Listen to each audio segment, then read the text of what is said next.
எல்லாருக்கும் நமஸ்காரம். ஆயுர் ஆரோக்கிய சௌக்கியம் எல்லாருக்கும் நல்கக்கூடிய ஸ்ரீமன் நாராயணியம்ங்கிற கிரந்தத்திலேருந்து சில ஸ்லோகங்களை பாடியிருக்கேன். இந்த ஸ்லோகங்கள் எல்லாம் பாடுறதுக்கு முன்னாடி இந்த நாராயணியம்ங்கிற கிரந்தம் என்ன, அது யார் இயற்றினா, அதுல என்ன எழுதப்பட்டிருக்கு, அது எந்த இடத்துல எந்த க்ஷேத்திரத்துல எழுதப்பட்டது, அந்த க்ஷேத்திரம் அந்த மூர்த்தியோட மகிமை என்ன, இதெல்லாம் முதல்ல அனுபவிக்கலாம் எல்லாரோடையும் சேர்ந்து. அதுக்கப்புறமா அந்த பாடல்ல பாடலாம் அப்படின்னு நினைக்கிறேன். ஸ்ரீமன் நாராயணியம்ங்கிற கிரந்தம் 18 புராணங்கள்ல ஒன்றான ஸ்ரீமத் பாகவதம், வேதவியாசரால் இயற்றப்பட்டது இல்லையா, அந்த ஸ்ரீமத் பாகவதத்தோட சாராம்சமா விளங்கக்கூடிய கிரந்தம். இந்த நூலை மேல்பத்தூர் ஸ்ரீ நாராயண பட்டத்திரிங்கிறவர் எழுதியிருக்கார். பட்டத்திரி ஒரு மிகப்பெரிய சம்ஸ்கிருத ஞானி. அவர் தனக்கு கல்வி கற்றுக் கொடுத்த குரு தட்சணையா குருவோட வாத நோயை தான் வாங்கிண்டார்.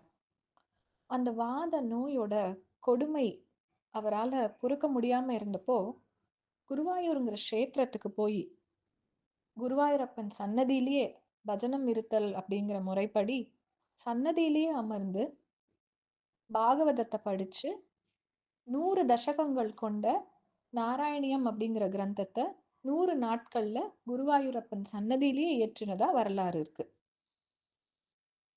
இந்த கிரந்தத்துல அவர் என்ன எழுதியிருக்காரு அப்படின்னு பார்த்தா, பகவானுடைய ரூபம், நாமம், கல்யாண குணங்கள், திரு அவதார லீலைகள், அப்புறம் துருவன், பிரகலாதன் முதலான சிறந்த பக்தர்களின் சரித்திரத்தையும் இதுல ரொம்ப சிறப்பா எழுதியிருக்கார். இதுல ரொம்ப ஆச்சரியமான விஷயம் என்ன அப்படின்னா, எப்படி ஒரு நோயாளிக்கு ஒரு வைத்தியர் கசப்பு மருந்துக்கு பதிலா சுவையான பசும்பால மருந்தா பருகுங்கோ அப்படின்னு கொடுத்தா எவ்வளவு சந்தோஷமா இருக்கும். அது மாதிரி அதிர்ஷ்டவசமா நாராயண பட்டத்திரி சொல்றார், தன்னுடைய நோய்க்கு சுவையான மருந்தா அந்த நோய் தீர்றதுக்கு பகவானோட இந்த திரு அவதார லீலைகளையும் பாகவத சிரேஷ்டர்களையும் பத்தி பாடி அனுபவிச்சு சுகானுபவம் கொண்டு இறுதியா அந்த நோயும் பாடி முடிக்கும் போது நோயும் தீர்ந்துடுறது. அது மட்டும் இல்லாம இதோட மகிமை என்ன அப்படின்னா, இந்த இந்த ஸ்லோகங்களை கேட்டு குருவாயூரப்பனே தலையசைச்சதாகவும், பட்டத்திரிக்கு வந்த சந்தேகங்களை எழுதும்போது குருவாயூரப்பனே அந்த சந்தேகங்கள் எல்லாம் தீர்த்து வச்சதாகவும் வரலாறு இருக்கு. இந்த ஸ்லோகங்கள் பாடி முடிக்கும் போது 100வது தசகத்துல அதோட முடிவுல இதோ கண்ணெதிர்க்க குருவாயூரப்பனை நான் பாக்குறேனே அப்படின்னு சொல்லி வைகுண்ட வர்ணனையும் நமக்கு கொடுக்கிறார். குருவாயூரப்பன் அவருக்கு பிரத்யட்சமா காட்சி கொடுத்ததாகவும் வரலாறு இருக்கு. சரி, இந்த குருவாயூரப்பன் மூர்த்தியோட மகிமை என்ன? இது பூலோக சிற்பிகளால செய்யப்பட்ட அர்ச்சாவதார மூர்த்தி கிடையாது.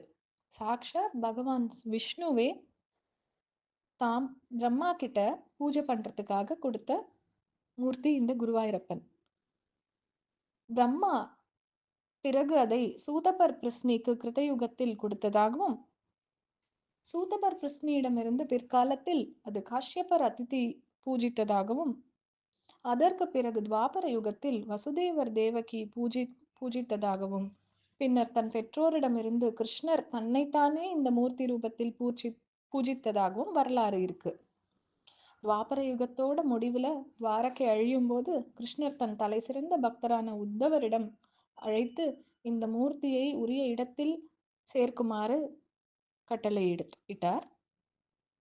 அப்போ எந்த கஷேத்திரத்துல இந்த மூர்த்தி பிரதிஷ்டை செய்யப்பட்டது அப்படின்னு பார்த்தோம்னா, கிருதயுகத்துல சிவபெருமான் தவம் செய்த இடம் மகிமையூர் அப்படின்னு இன்னைக்கு மம்மியூர் அப்படின்னு சொல்ற இடம்.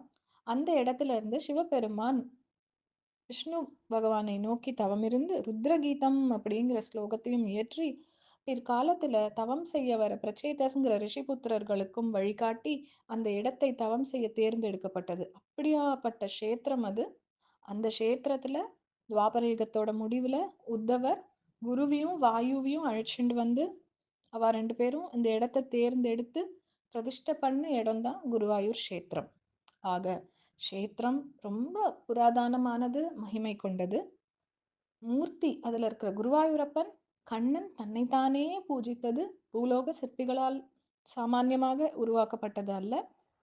இதை பாடியவரோ மிகப்பெரிய சம்ஸ்கிருத ஞானி, தன் குருநாதரோட நோயை தான் வாங்கி அனுபவித்து அதற்கு மருந்தாக பகவானுடைய கதைகளை பாடி நோயிலிருந்து விடுபட்டு பகவத் தரிசனமும் பெற்றார். அது மட்டும் இல்லாமல் இது 18 புராணங்களுள் தலை சிறந்த ஒன்றான பாகவதத்தின் சாராம்சமாகவும் விளங்குகிறது. இப்பேற்பட்ட சிறப்பு வாய்ந்தது ஸ்ரீமன் நாராயணியம். சரி, இப்போ பாகவதத்தோட சாராம்சம்னா, பாகவதத்துல 18,000 ஸ்லோகங்கள் இருக்கு. இந்த நூலான ஸ்ரீமன் நாராயணியத்துல அந்த 18,000 ஸ்லோகங்களையும் சுருங்க சொல்லி பொருள் விளங்க வைப்பதா 1036 ஸ்லோகங்கள் இருக்கு. 100 தசகம், 1036 ஸ்லோகங்கள். இந்த 100 தசகங்களையும் நித்தியப்படி பாராயணம் பண்ணணும் அப்படின்னு நினைச்சா சில பேர் பண்ண முடியும், சில பேருக்கு நேரம் இருக்காது. அப்போ நமக்கு மகான்கள் எல்லாரும் வழிகாட்டுறார். அந்த மாதிரி செங்காலிபுரம் ஸ்ரீமான் அனந்தராம தீட்சிதர்ங்கிற மகான் இந்த நாராயணியம் கிரந்தத்திலேருந்து ஒரு 18 ஸ்லோகங்களை தேர்ந்தெடுத்து நம்மளுடைய நித்திய பாராயணத்திற்காக வழிவகுத்திருக்கிறார். அந்த 18 ஸ்லோகங்களையும் தான் நம்ம இதுல பாடியிருக்கோம். சரி, இந்த 18 ஸ்லோகங்கள் தேர்ந்தெடுக்கப்பட்டிருக்கு இல்லையா, இதுல என்னென்ன இருக்கு அப்படின்னு பார்த்தா, குருவாயூரப்பனுடைய ரூபத்தை வர்ணிச்சிருக்கார், நாமத்தையும் அதன் பெருமைகளையும் பகவானுடைய கல்யாண குணங்களையும் வர்ணிச்ச இந்த இதுல நம்ம எல்லாரும் கல்வி கற்கிறதுக்காக ஹயக்ரீவ ரூபமாக பகவானை தியானிச்சிருக்கார். செல்வம் பெறறதுக்காக மகாலட்சுமியோட சிறப்பை வர்ணிச்சிருக்கார். எந்த இடத்துல விஷ்ணு பகவான் பூஜிக்கப்படுறாரோ, எந்த இடத்துல தர்மம் இருக்கோ அந்த இடத்துல சாட்சாத் மகாலட்சுமியோட கட்டாட்சமும் இருக்குங்கிறத சொல்லியிருக்கார். அதுக்கப்புறம் நம்மளுடைய உடல் மன நோய்கள் தீர்றதுக்காக தன்வந்திரியோட ரூபமா பகவானை பிரார்த்தனை பண்ணியிருக்கார். இப்போ இகலோகத்து சுகங்கள், கல்வி, செல்வம், நோயின்றி வாழ்வு, இதெல்லாம் கிடைச்சது. இதோட மட்டும் நின்னுடாம தத்துவ ஞானம், அதாவது அத்வைத்த பாவம், அனைத்து படைப்புகளிலும் சிருஷ்டியிலும் பரமாத்மாவே வியாபித்திருக்கிறார் அப்படிங்கிற தத்துவ ஞானத்தையும் பக்தி மார்க்கத்தையும் நமக்கு காட்டி அதன் மூலமா முக்திக்கான பாதையும் நமக்கு தந்திருக்கிறார். அதனால இந்த 18 ஸ்லோகங்களையும் நித்தியப்படி நம்ம பாராயணம் செய்யும்போது நமக்கு ஆயுள், ஆரோக்கிய, சௌக்கியம் கிடைக்கிறதோட இகபர சுகங்கள் எல்லாம் பெறலாங்கிறது கண்கூடான உண்மையா இருக்கு.